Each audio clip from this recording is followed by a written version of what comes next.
Hello all.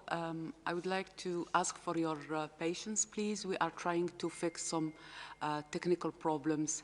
Thank you for understanding.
Hello all.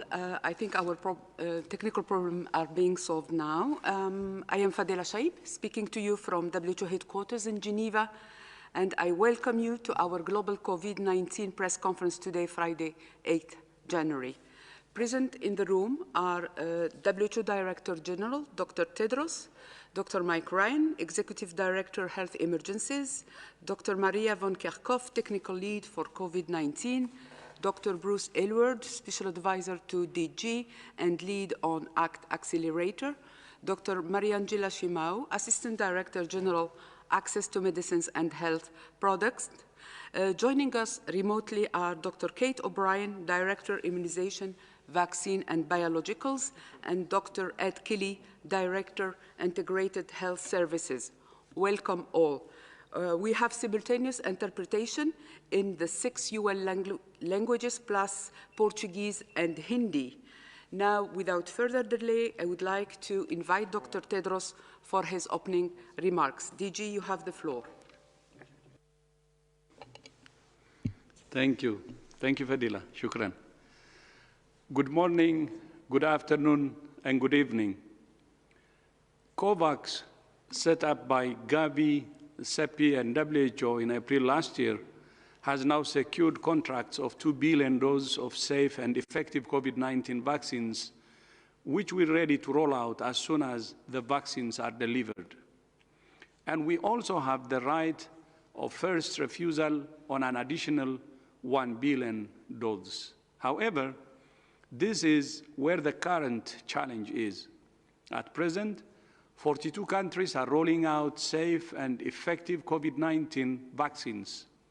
36 of these are high-income countries, and 6 are middle-income countries. So there is a clear problem that low and most middle-income countries are not receiving the vaccine yet. This is a problem we can and we must solve together through COVAX and the ACT Accelerator. At the outset, rich countries have bought up the majority of the supply of multiple vaccines. Now, we're also seeing both high and middle-income countries that are part of COVAX making additional bilateral deals. This potentially bumps up the price for everyone and means high-risk people in the poorest and most marginalized countries don't get the vaccine. And some companies and countries have not submitted critical data, which we need to issue emergency use listings, which blocks the whole system of procurement and delivery. Vaccine nationalism hurts us all and is self-defeating.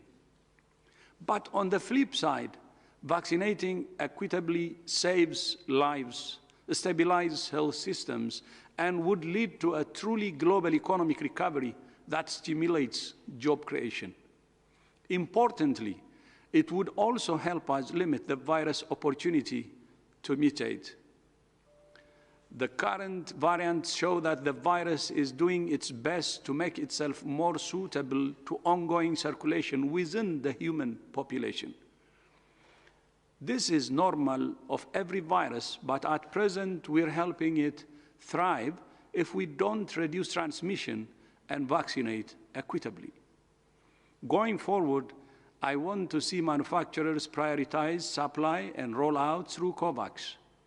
I urge countries that have contracted more vaccines than they will need and are controlling the global supply to also donate and release them to COVAX immediately, which is ready today to roll out them out quickly. And I urge countries and manufacturers to stop making bilateral deals at the expense of COVAX. No country is exceptional and should cut the queue and vaccinate all their population while some remain with no supply of the vaccine. Science has delivered. Let's not waste the opportunity to protect lives of those most at risk and ensure all economies have a fair shot at recovery. It is a massive undertaking to ensure health system planning, coordination, training, and logistics are set and able to roll out vaccines in the midst of a COVID-19 surge. The 100-100 initiative driven by WHO, UNICEF, and the World Bank is supporting over 100 countries to conduct rapid readiness assessments and develop country-specific plans for vaccines deployment. And we have hit our target. 100 countries have now completed this critical process, and the governments and health systems are on standby for global vaccine rollout. We're ready.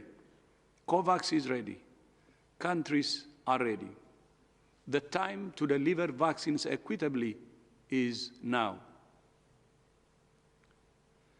This is a very dangerous time in the course of the pandemic, and I do not want to see people become complacent as vaccines are starting to roll out. Over the past few days, we have seen some of the highest numbers of deaths recorded at any point in the pandemic. This is happening because over previous weeks, there has been a lack of compliance with what health authorities are advising in several countries. The virus has taken advantage of this and is spreading at an alarming rate in some countries. You might think that it wouldn't happen to you, and that you don't need to comply with the measures. The problem is that before you know it, not complying a bit becomes a habit. People you know mimic the behavior, and the whole system breaks down. Not complying with recommended measures gives the virus opportunities to spread, putting you and your loved ones at risk for infection, and for more people to develop severe disease, and for more pressure to be put on health workers. People need to know that they can personally stop the virus, and they need to know that the virus can stop with them. If I said one thing to people in areas where there are high numbers of cases, it would be to do all you can to avoid mixing with people from other households, especially inside.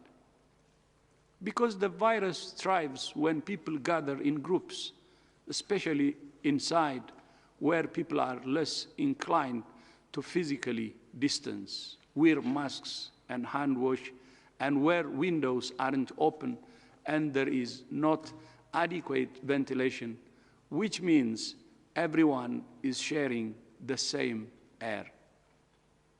In this difficult period, it's best to meet virtually, but if you have to meet others, do it carefully and with the right precautions. Meet outside wherever possible. None of us are exceptional, and the more we can break the chains of transmission and stop the virus ourselves, the more we will avoid severe cases and tragic deaths. This year is the year of the health and care worker. Let's show our respect and appreciation for health workers and care workers by protecting each other and vaccinating all health workers everywhere now. Remember, ending this pandemic is one of humanity's great races. And whether we like it or not, we will win or lose this race together. I thank you. And Fadila, back to you. Thank you, Dr. Tedros. I will now open the floor to questions from journalists. I remind you that you will need to raise your hand using the icon raise your hand to get in the queue. I would like now to invite our first journalist, Jeremy Lunch from Radio RFI, Radio International. Jeremy, can you hear me? Yes, Fadila, can you hear me? Yes. Thank you so much. Good evening. A quick question on the new study that suggests that the Pfizer vaccine protects against the new variants of the COVID. I would like to know if WHO has more details on that, and if and what about the other vaccine, probably AstraZeneca and Moderna? Do you have infos that they too protect against the new variants? Thank you so much. Thank you, Jeremy from Radio France Internationale. I would like to invite Dr. O'Brien to take this question. Dr. O'Brien.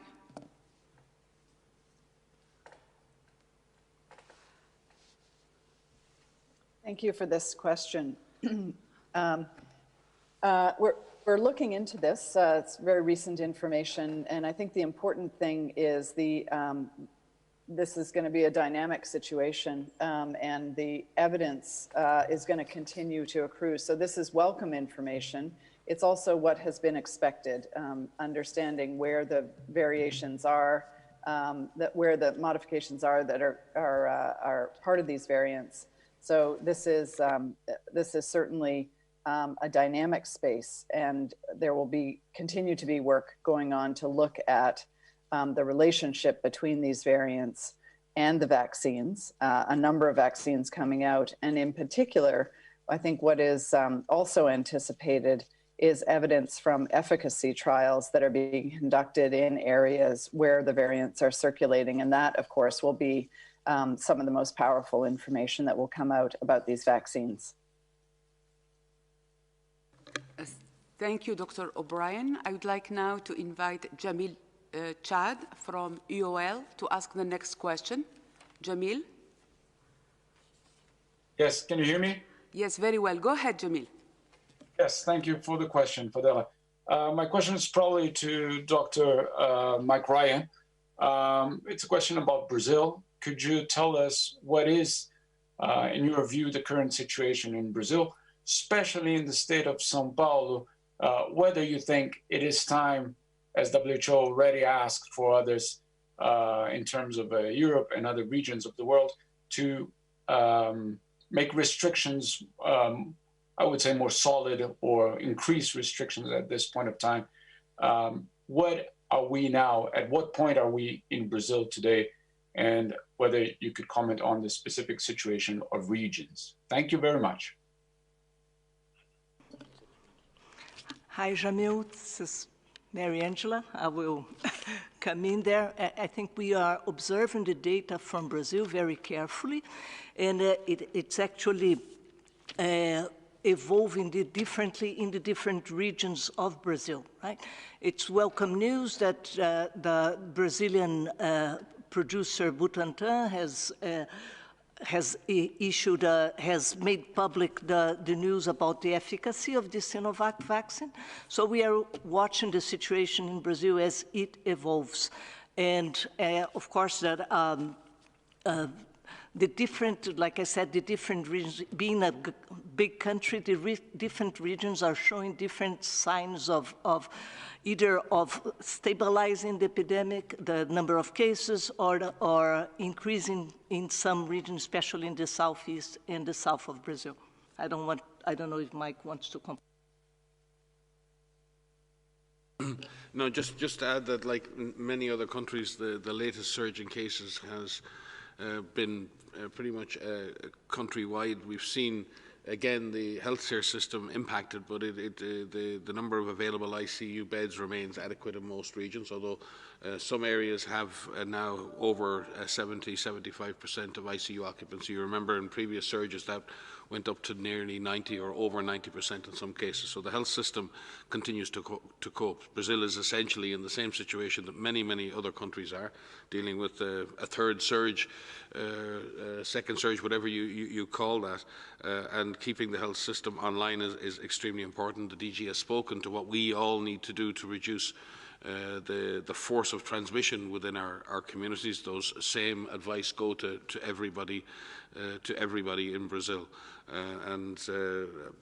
Again, we're all struggling with this virus at this moment in time in different countries for different reasons. Thank you. Maria? Yeah, thanks. Just to supplement this, to say that it's not Brazil specific, but I think it's a good opportunity to remind everyone that the epidemiology needs to drive the response. So regardless of where you are and what is happening, the data that is captured from the systems that countries have put in place, which are being implemented through the surveillance activities and active case finding, through your testing, through your cluster investigations, that data should drive what you do next. And so while we see now strong national plans with strong strategies, the implementation of the public health and social measures, as those are applied, as those are lifted, need to be guided by the epidemiology of the local situation. So taking decisions at the most local level possible. And what we're seeing is what countries are doing are looking at agile and tailored approaches based on the need, based on the capacities, and adjusting as necessary. And these are strengths of the responses that we are seeing at subnational levels. Course correcting, making those adjustments to what is needed, using your workforce as best as you can, the tired and overworked and exhausted workforce through contact tracers, through those that are doing lab tests, through those community health workers that are going door to door, to your frontline medical workers. Use your workforce as best as you can where they are needed, but base it on the data that's driven. And that is something that I think is worthwhile reminding, because as we see case numbers go up and down in many different locations, the response has to be guided by the epidemiology. Whether this is a virus variant or not, it needs to be based on the local epidemiology that you're seeing, and use the tools that you have on hand, use the vaccines and vaccinations as they come online, but use everything at your disposal to reduce the spread. As much as we can limit the number of infections, this will have a positive impact on reducing the burden on the health system. It will reduce the development of the number of people that will develop severe disease, the number of people that will need hospitalization, and ultimately the number of people that will die. Thank you. I would like now to invite Nina Larsen from IFP to ask the next question. Nina, are you with us? Yes, hi, can you hear me? Very well. Go ahead, please.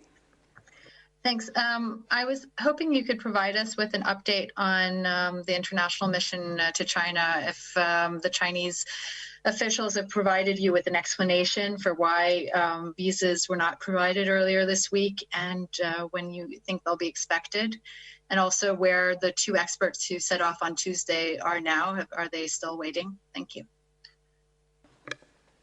Dr. Tedros?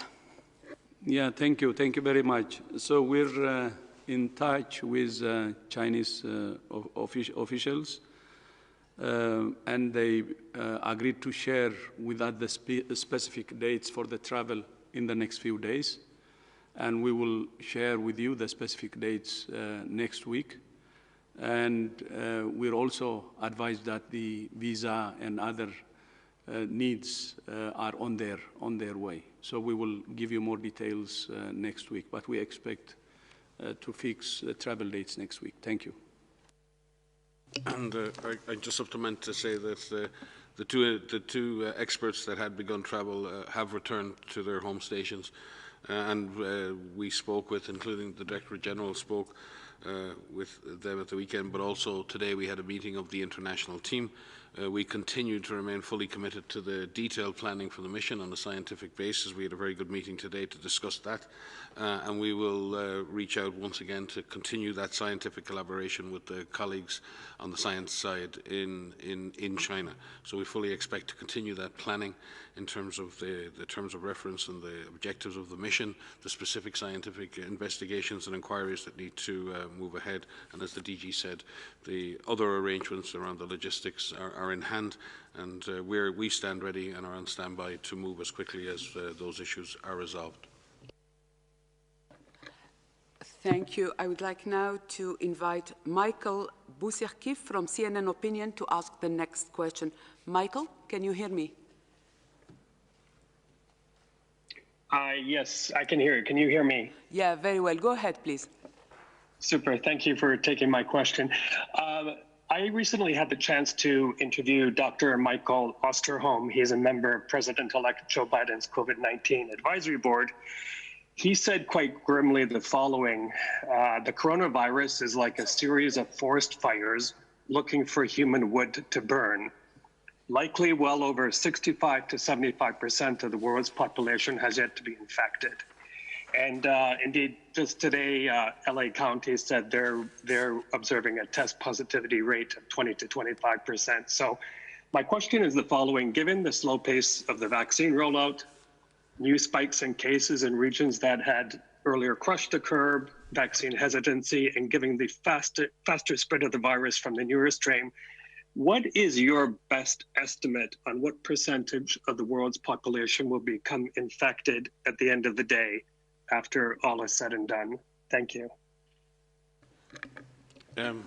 Hi, thanks. And Mike has said many very, very wise things right the way through this pandemic and continues to do so. The reality is that you lay out some very tough realities that you've just laid out as part of your question. The DG has said it before. We are in the fight of our lives. We're at a moment when the virus transmission is intensifying because of because of our behaviours. It's intensifying because of variant strains, and we are continuing to track the movement of the virus, and as it finds susceptible individuals and continues to infect them. And Mike is correct in that it is like a series of forest fires where there are large numbers of susceptible people, and the virus enters that group. It spreads very quickly and then makes those people who are vulnerable very sick, and many die. The reasons for that are the way in which we're mixing and allowing the virus the opportunity to transmit further. The virus is not stopping in each generation with each individual. The virus is continuing to find ways to move to the next generation of infection and causing havoc as it does so.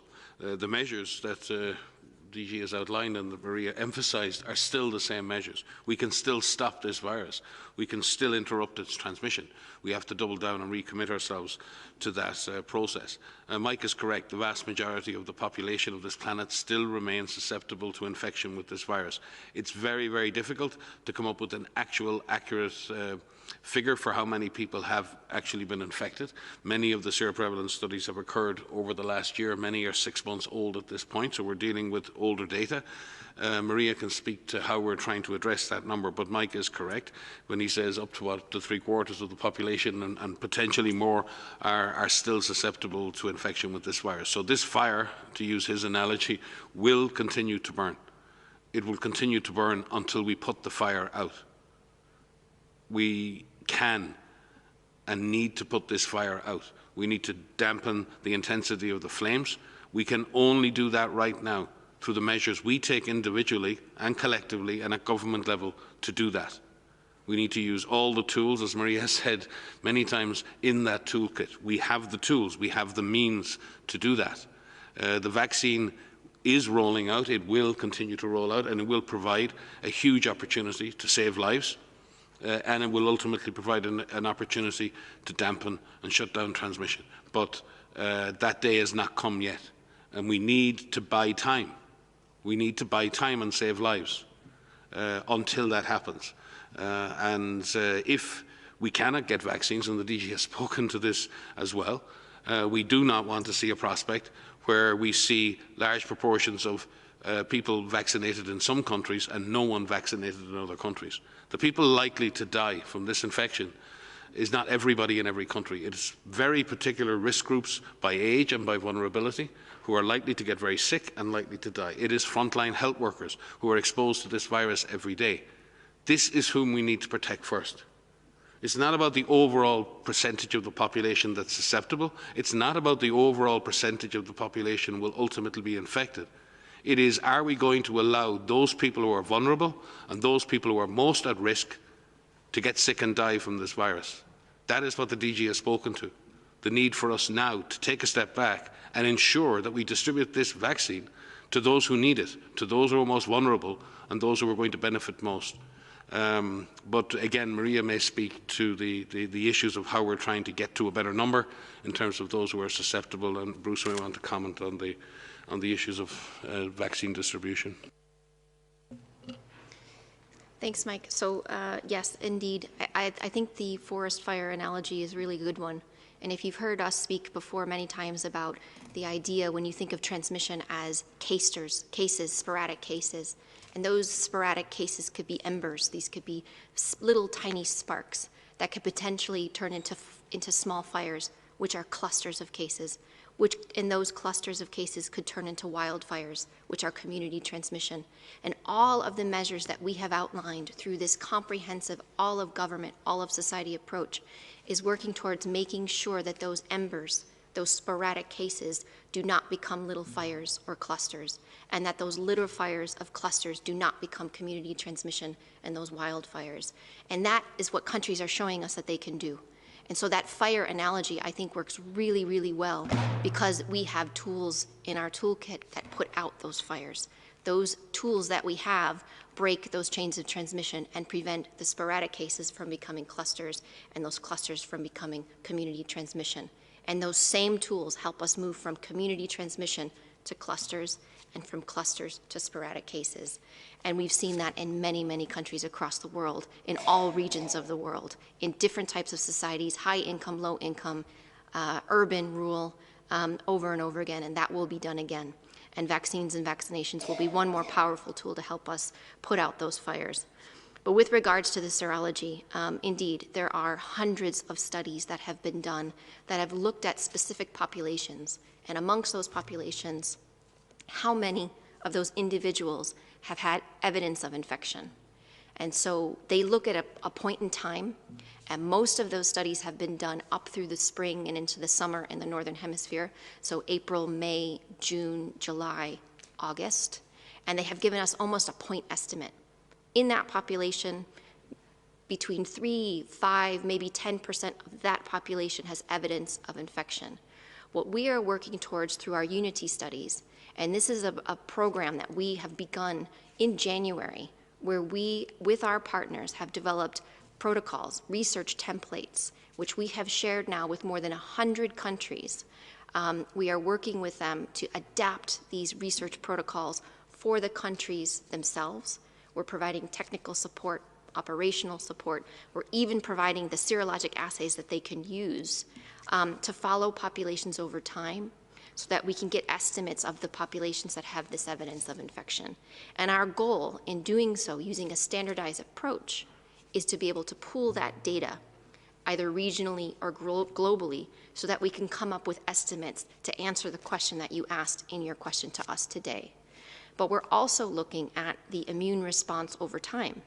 So some individuals, and there's some recent studies that have even come out even today or yesterday, that suggest that the immune response may be 6 months or longer.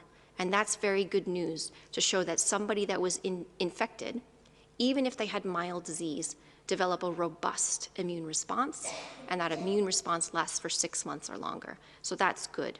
And we're still studying this. So while there are hundreds of studies underway, we don't have all of the answers yet, but the results that come to us, that are shared with us in real time almost, tell us that the majority of the world remains susceptible to infection. And therefore, we have to do everything that we can to prevent as many infections as we can. We will emphasize that every time we have an opportunity to do so, because this matters. Every step that you take that reduces your exposure reduces the opportunity for this virus to infect you, and it reduces the opportunity for you to pass it on to someone else who may be of a vulnerable group, maybe of an older group, that would develop severe disease, need hospitalization, and potentially die.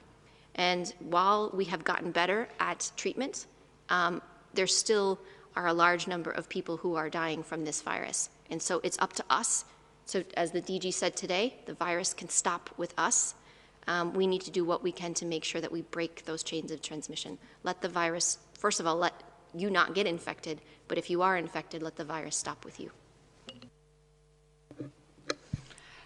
Thank you so much. I would like now to call on Jason Beaubien from Public National Radio, NPR, to ask the next question. Jason, can you hear me? Yes, thank you very much. I wanted to ask about the variant, the B117, which originated out of the UK. There's a lot of concern about how transmissible it actually is. What do you have in terms of clarity on exactly how much more transmissible this is? And is there adequate monitoring globally to actually detect this, these changes and report these variants? Thanks. Thank you. Yes, thank you for the question. So the virus variant identified in the United Kingdom, this B117, we are working with our colleagues in the UK, and in fact, as we sit here just now, they've just released their third technical briefing online. That has just come out from Public Health England.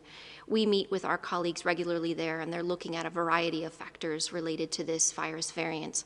One of the issues they're looking at is transmission.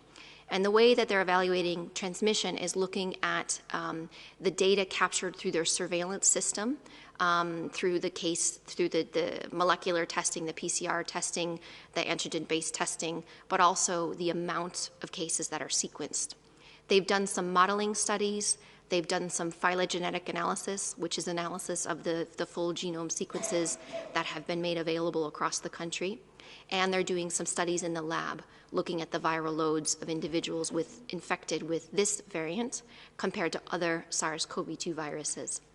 And what we understand from their studies that are ongoing, and again, these are ongoing studies and they're constantly updated with more information, is that the virus variant, this B117, is more transmissible than the wild-type SARS-CoV-2 viruses.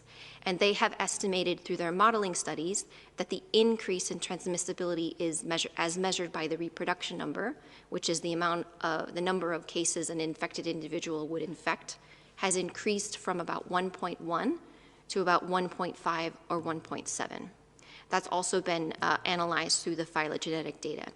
They've seen increases in transmission across all age groups, and that's a reflection of the mixing patterns and the transmission that has happened in Southeast England and London and across other parts of the UK. They've also measured viral load, which is the amount of virus detected through the testing systems that they have. And they've found that people who have been infected with the virus variant, the B117, have a higher viral load compared to others with the wild-type virus. But we did specifically speak today about the way the virus transmits or the modes of transmission, and there is no difference in the way that this virus transmits. And that's important because we need to constantly look at the measures that are in place, the personal protective equipment that is being advised. They are discussing that with their expert groups in the UK, and they have not changed their recommendations on PPE. But it does mean if you have a virus that is more easily transmitted, you have to work that much harder in breaking those chains of transmission. It is important to note that the tools that we have against normal SARS-CoV-2 virus, which is dangerous enough, work against the virus variant that was identified in the United Kingdom, and separately also against the virus variant that was identified in South Africa as well. So they are continuing to do studies. We're very grateful for all of the collaboration across Public Health England and the many different academic groups and modeling groups and the frontline workers and the studies that are ongoing. And I quite literally are sharing these results with us in real time. So thanks for that question. But an increase in transmissibility, no change in disease presentation or severity, which I don't think that I mentioned, but that has been confirmed through the cohort study that they have ongoing, looking at rates of hospitalization, so no change in hospitalization from people infected with the virus variant compared to the other SARS-CoV-2 viruses, or in mortality. And just to add that WHO and partners were fully activated on monitoring the emergence of variants and the evolution of this virus, and have been for months with the virus evolution working group, which involves scientists and labs from all over the world. We are issuing guidance to countries on how today, thank you Maria, on specific epidemiologic and laboratory surveillance for these variants, which is supplementary to previous advice put out there. Our global EPI team is working on an epidemiologic analysis right now, looking at signals for unusual epidemiologic events that may be occurring in relation to variants around the world. And it's important that our work is epidemiologically driven and that we're using epidemiology to drive our lab investigations. As I said, the Virus Evolution Working Group continues to work. The vaccines group is also working very hard, and next week there will be a specific research and development, our program on research and development for blueprint for epidemics. We'll be hosting two meetings next week, one specifically to look at the emergence of viral variants, and one looking specifically at the research needed around vaccines in relation to the same issues and beyond. The vaccines meeting is broader, but it will consider the variant issues as well. Much work is underway as well, looking at the long-term effectiveness or functioning or performance of diagnostic tests, looking at the lab assays, also looking at continued effectiveness of monoclonals and polyclonal antibodies, and then with vaccines. So that work is underway. All of that needs to be further brought together, different very important strands on this. But Maria is correct, we're not seeing a clinical signal that this disease is more severe. The evolutionary pressure on the virus and this is what viruses do. They tend to become fitter, they become better adapted to transmission in humans, and with higher viral loads, then they're more likely to cause transmission. That is in the interest of the virus. That's a positive evolutionary outcome for the virus, not for us. In that regard, there is no signal at this point of any change in clinical severity, and that's very important to recognise. We've also had meetings today with our Strategic and Technical Advisory Group on Infectious Hazards, which is chaired by David Heyman from the London School. We've considered these issues as well. Next week we will have our meeting of the Emergency Committee on the IHR, which will consider these issues as well. So in addition, we've been working with the Global Influenza Surveillance and Response System. The GISRIS system has been providing vital monitoring of COVID-19 around the world through the severe acute respiratory illness and ILI surveillance, and we've been able to track the overall impact and sort of presence of COVID around the world over the last number of months. We're currently working with them to see how we can adapt that and enhance that to do more of the genetic monitoring as well. And in addition, working on expanding genetic sequencing capacity around the world, particularly in low and middle income countries. And I know there are some excellent projects out there led by the Wellcome Trust and others, looking at how we can rapidly further expand the capacity to do genetic sequencing and genetic surveillance as such on this virus. So many, many strands of activity, from the vaccines to the labs to the epidemiology to the transfer of knowledge and technology and capacity, and we will continue to do so and keep you informed of progress.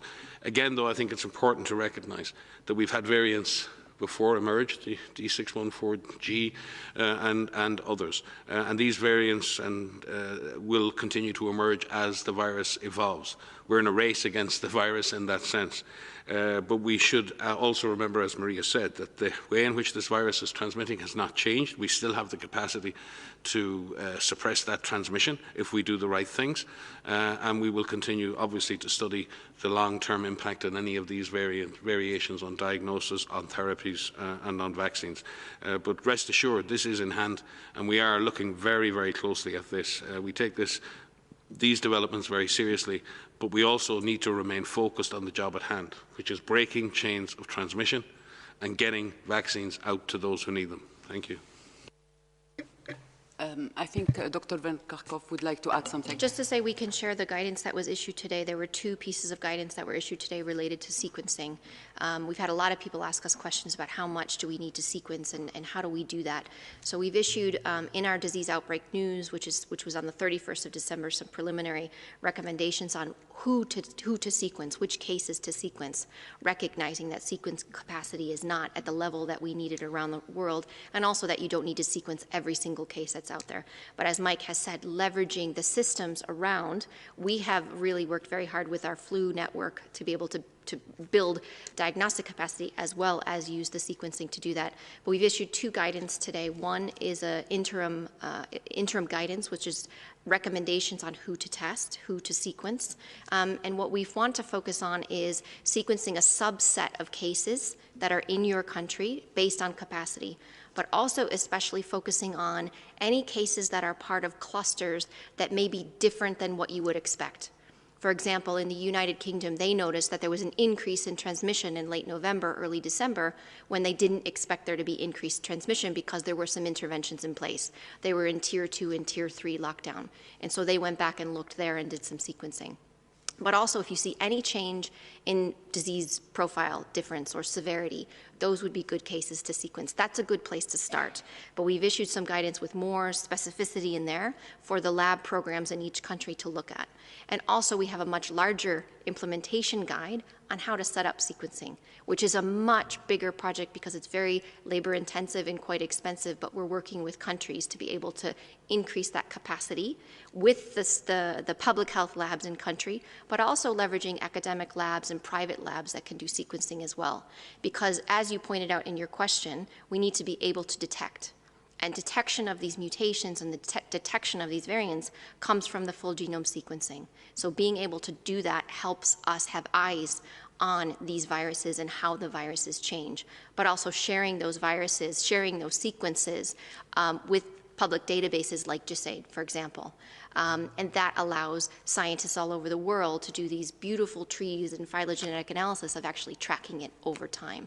So we, as Mike has outlined, as you've heard us say, there's a comprehensive risk monitoring framework around mutations and variants so that we can have a robust process to determine which ones are important and why, and what is the public health impact of any of these that are identified.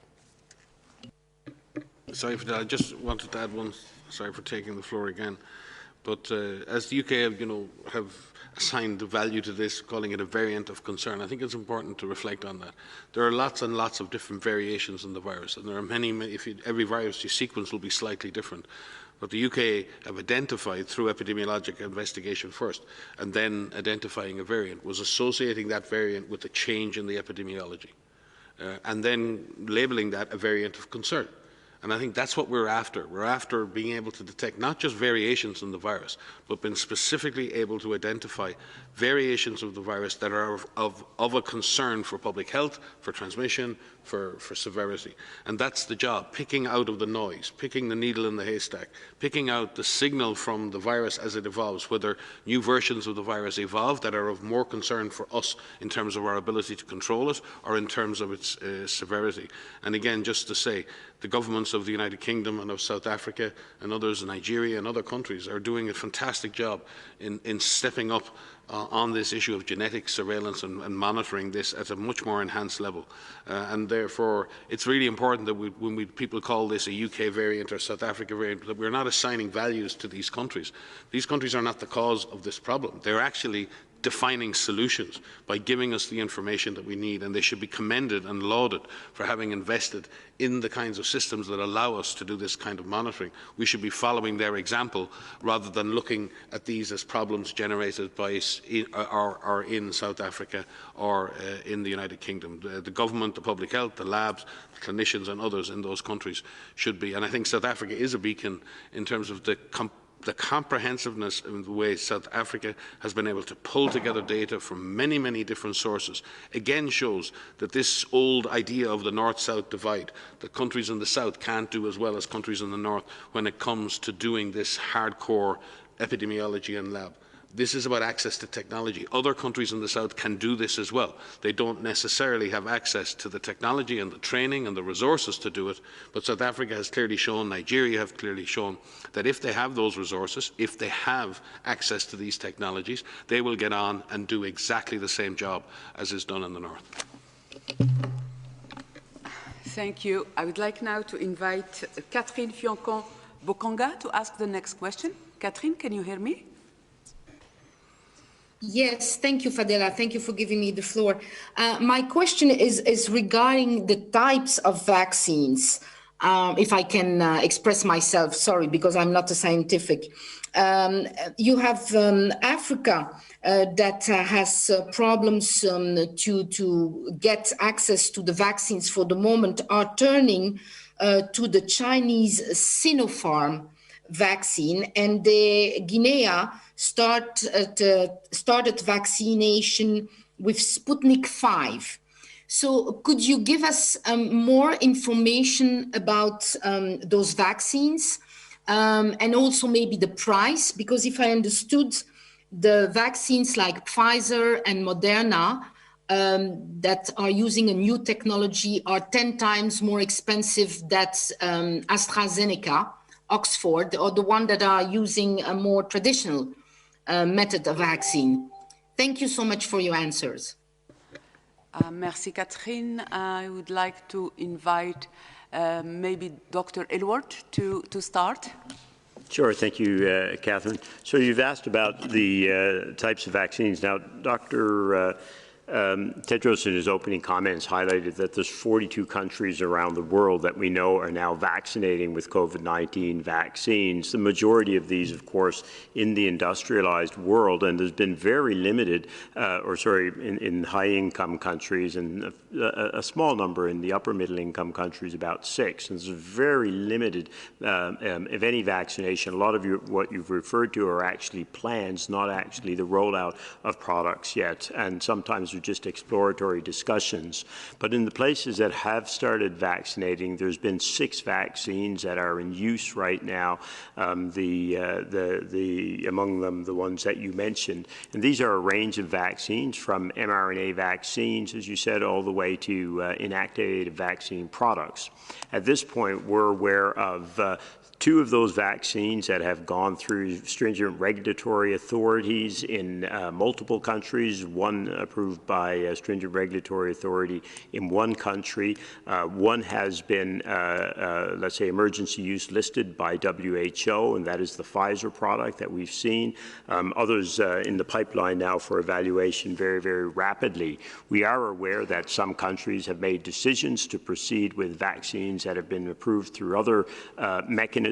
We recognize that, and we are continuing to work with both the countries to support the decision-making that they may make in that regard and understanding the issues around that. But we're also working very hard with the companies that are producing these products to make sure that they can be assessed by WHO through its regulatory support processes. So in the process of looking at those products, as you know, we are not in a position to provide a perspective on vaccines that are in use that we've not seen the data on. And at this point, as I say, the vaccine that we have seen is the Pfizer vaccine. We have all of the data on that. We also recognize, of course, in this exceptional circumstance, vaccines that have been approved through stringent regulatory authorities, and now those are the Pfizer vaccine, the Moderna vaccine, and then one country having approved one other vaccine at this point through a stringent regulatory authority. I think Mariangela wanted to add. Can I just compliment from the regulatory side? First of all, countries have the autonomy to, according to their legislation, to issue emergency use authorizations for health products according to their own legislation. But WHO does have a process that most of you are aware of, which is the pre-qualification process. And in the case of vaccines, new vaccines like the COVID vaccines, we do an emergency use listing assessment. We have issued an expression of interest, received 13 valid proposals since October. And besides the Pfizer vaccine, who was already listed by WHO, we do have other products that are at advanced stage. And specifically in the products that you have cited, we have received already, and this information is public, it's published in WHO's website. We have received, for example, the full dossier from Sinopharm, who has finalized a phase 3 trial, and it's been authorized in some countries. We are in the process of receiving the complete data from AstraZeneca, from the Serum Institute, and we expect to receive additional data from the Gamaleya, which is the Russian producer, before the end of January. So this is just to say that these products are currently being assessed by WHO, and this is important not only because many countries rely on WHO's assessment for authorizing the use of the product in their own countries, but also because it helps the international procurers like UNICEF and others to procure the vaccines that have been assessed by WHO. Thank you. Thank you. I think that Dr. Elward would like to add something. Yeah, I just also want to come back in on the point that when people ask our opinion on these products, that I'm sure you, the journalists with us today, will appreciate for us to provide an opinion on a product that we've actually not seen and seen the data behind would be inappropriate and unfair to those asking the opinion. We also have to be very clear, though, that's a neutral perspective, right? Some of these products may turn out to be great products, extremely important in the battle against COVID-19. And this comes back to a point that the Director General made in his opening comments. We've put together a fantastic facility to help make sure vaccines get rolled out equitably around the world. The fundamentals are completely sound. That mechanism can only work if vaccines come into it and go through it, as well as money. We don't print money and we don't make vaccines. This is where we need the manufacturers working with us, and we need the countries, the donor countries and others working with us and working together. If a company does not submit the data that we need, it is slowing equitable access to vaccines around the world. If a company doesn't sign and work the deals through with us, and if we don't have the financing to do it, they're slowing equitable access. And the Director General, I think, was very frank about that today. And what we're calling for, and there's a frank call to action in the Director General's speech, is access to the data on all of these products in real time as it's coming out, so that we can ensure that we can provide a perspective on these products as rapidly as possible and get them out equitably around the world. Michael asked an excellent question earlier, and then Maria was responding to it, talking about the tools. And the problem we have is the tools aren't equitably distributed. Look at the map of the world. There's a huge part of the world that's not vaccinating yet. 50% of the high-income countries in the world are vaccinating today. 0% of the low-income countries are vaccinating. That is not equitable access, especially when we know, and Mike made this point, that the people at risk of dying are older people. There's older people everywhere in the world. The people at risk of most exposure to this are those frontline workers. These people are working around the world, but they're not being protected at the same rates. That's why we've created COVAX. It is there. It works. What it needs are the vaccines and financing. We have part of the financing in place. We are ready to go, ready to get started. We need the manufacturers working with us, and we need the countries working with us. We have to change the color of those maps this month. Thank you, Dr. Elward. I think that Dr. O'Brien has also something to add. Dr. O'Brien? Yeah, just two things to add to what has already been said by Bruce and by Mariangela. The two additional points I want to add have to do with transparency and have to do with policy. So in addition to the procurement, so the money that Bruce has spoken about and the need for the data on regulatory issues. In addition, countries do rely on WHO for recommendations on how to use the vaccines, especially because these vaccines are in limited supply in the initial phase of rollout. We know that all over the world. Choices do need to be made about how best to use them to their best impact, their most maximum impact, especially in these very early phases. And we do need to see the data on these products in order to establish policies, as SAGE did at the beginning of this week. The second thing is transparency on information.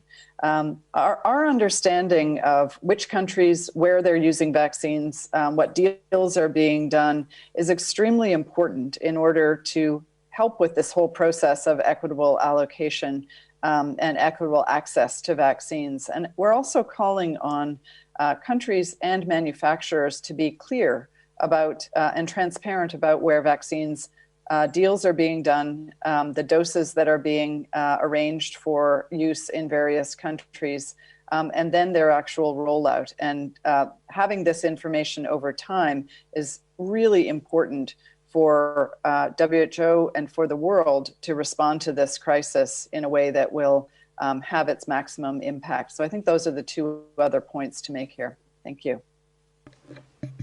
Thank you all. I would like now to invite Christopher Hamil Stewart from Arab News to ask the next question. Christopher? Hi, can you hear me? Yes, very well. Go ahead, please. Great, thank you. I wondered if the WHO had a response to Iran's announcement today that it would ban the import of US and UK vaccines. Thank you, Christopher. Dr. O'Brien, do you want to respond to this question, please? As Bruce has just indicated, there are a number of vaccines on the market that are available around the world, and especially in the COVAX facility. The importance of having a portfolio of vaccines that serve the different needs of different countries, and especially serving the different needs of delivery situations. We know from of the different products that we have, some require an ultra cold chain, some require a frozen temperature that's not ultra cold, and some require refrigeration. So we have a lot of variability of the products in terms of a range of their characteristics.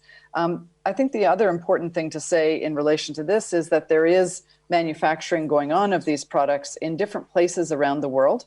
And that provides greater or lesser access to different vaccines. And so I think the range of needs of countries and choices of countries is served by having this portfolio of vaccines where there can be matching of vaccines to the delivery needs and the characteristics that countries have for the access to those vaccines. Thank you. Dr. Aylward, I think, wanted to compliment. Yeah, thank you, Fidela, and thanks, Kate. Super important questions, right, about vaccines and vaccine access that we keep coming back to, and we're going to come back to them more and more as we go forward over the coming months. And the important thing to recognize is that every country in the world is making decisions about what products it does and doesn't want to use, and prioritize and doesn't prioritize for different reasons. And one of the things that we've been doing as part of the COVAX facility is going out and talking to the 90 plus countries that are what we call our AMC countries, and our other participants. We have 190 participants, and we get back a wide range of preferences on what kind of products they want to use, whether they want to use more than one product or two products, which particular products they may want to use, and for a whole wide range of reasons. So, you know, I come back to that perspective that the Director General comes back to again and again about the importance of not singling out individual countries or issues, and really focusing on how do we get these products to as many countries as necessary. And, you know, one of the beauties of the COVAX facility, the way we've set it up, is we've got a very broad portfolio of products. We know we have a broad range of clients that we're working with through that, participants, and what we're going to do is work with them to get that right balance of products. And again, it's one of the reasons that this facility is such an important part of the global solution to equitable access and rollout. Every country needs these products. Every economy needs these products right now. And it's really time to put any kind of politic aside and make sure that vaccines get to the people that need them. I think Bruce said it. The DG has said many times in the past, let us not politicize this virus. Please let us not politicize this vaccine either. Thank you. I would like now to invite FA Antonio Brotto to ask the next question. Antonio, can you hear me? Yes, can you hear me? Yes, very well. Go ahead, please. Thank you, Fadela, for taking my question. So the global figures for daily cases of COVID in the first days of this year are not higher than in December, despite the fear to a spike in transmissions after the Christmas and New Year holidays. So do you think this is a good sign, maybe a sign that the vaccines are already working, or is it too soon to be that optimistic? Thank you. I think it's way too soon to be that optimistic. Look, the reality is for the third week in a row, we've had over 4 million cases reported each week in this pandemic. There's been a very slight decrease in the last week, but again, the transmissions that would have occurred over the holiday period will only be pushing through into the numbers that we're seeing this week, next week, and beyond. So no, it is way too early to interpret that. What we do know is, certainly in the Northern Hemisphere, there's been a tremendous amount of mixing of people over the last number of weeks, and as has been previously stated, we're dealing with the complications of variant strains and potential increases in transmission. So no, there is nothing to suggest that. The numbers of vaccines that have currently been distributed will have had zero impact on transmission dynamics at country level. They maybe are saving lives as we speak, and we're very grateful for that, but they're not going to affect transmission dynamics for a very long time. Bruce? If I might, Fidel, just to the point that Mike meant, the last point was so important, the last part of that question, right, about whether or not we're seeing the impact of the vaccines already, and the answer is no. These vaccines and the way we're rolling them out have two really specific goals. Our first, save lives, get them to the people at highest risk of dying of this disease. We know those populations. They're the older people in our society. So important that they get protected early, right? We know the people who are getting exposed at a disproportionate rate, and especially those frontline workers who unfortunately have been given their lives to try and save lives during this crisis. We've got to protect those people first.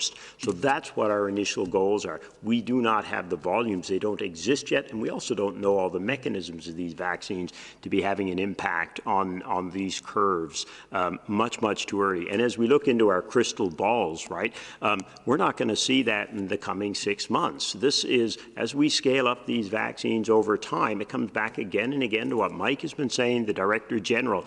This is not going to work if people are mixing at high rates, if they're not using masks, if they're not doing all those things that are so important. Vaccines have a lot of promise, but what we need to do now is identify the cases rapidly, the mild cases, the moderate cases that are driving this crisis, get them isolated, identify the contacts, get them quarantined.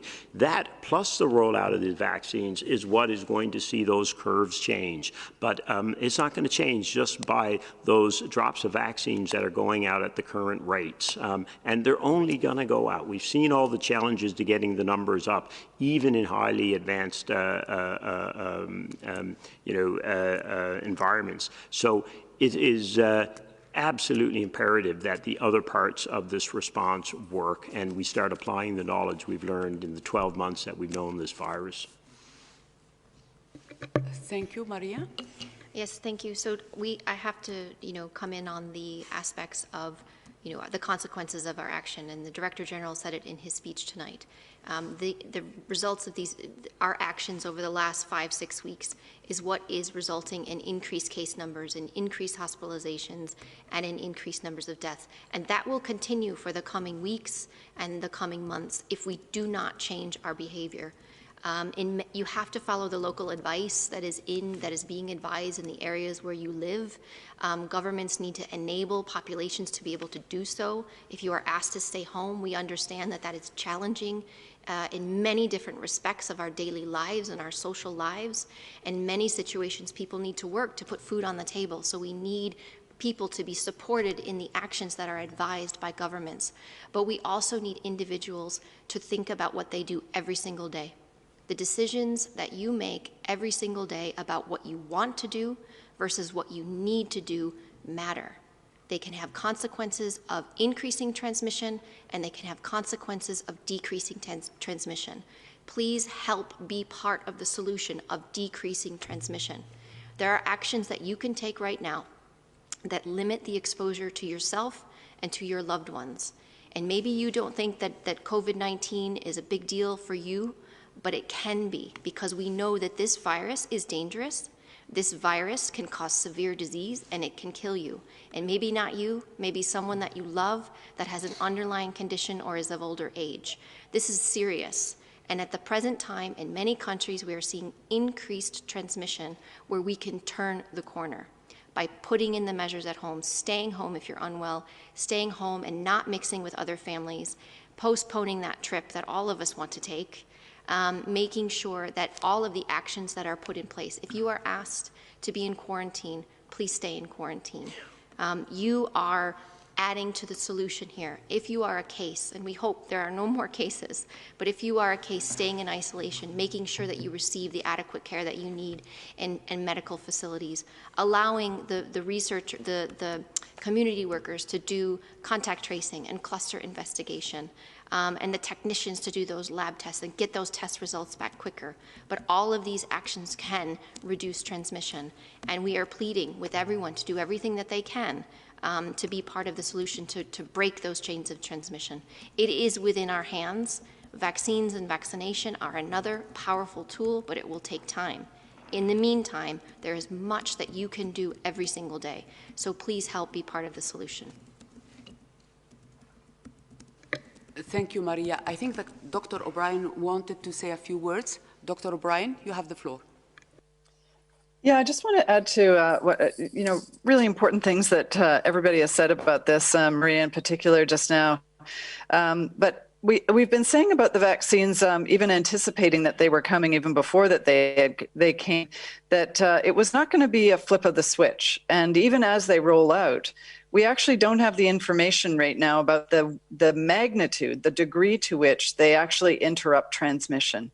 And so although we do have evidence now about the degree to which they can protect against disease, and especially severe disease, that does not necessarily imply that the same magnitude of impact will be on the protection against transmitting from one person to the next person. So I just want to reinforce that even for people who have been vaccinated, and there will be an ever increasing number of those people, that does not mean that people who have been vaccinated are now fully protected from getting infected in their nose. They are very substantially protected against themselves becoming ill. But we have evidence that a very a new study with 59% estimate from a model of the transmission is coming from people who are not symptomatic at that point in time. So we really do need, as we roll out the vaccines, to remember, as Maria has said, this is just one tool, a new tool and a very powerful tool in the toolkit, but it doesn't mean that we should step back. In fact, we should be escalating and improving our use of all the other tools that we already have. Thank you. Thank you, Dr. O'Brien. Antonio's question was the last one for today. Over to you, Dr. Tedros, for final words. Thank you. Thank you. Thank you so much, Fadila. Thank you all colleagues from the media for joining, and look forward to seeing you in our upcoming presser. Have a nice weekend and Happy New Year. Thank you, DG. Just reminding journalists that we will be sending the audio file and the DG speech right after this press conference. The full transcript will be posted soon on the WHO website. As usual, do not hesitate to contact the media team if you wish to ask any follow-up question. Thank you and have a nice weekend.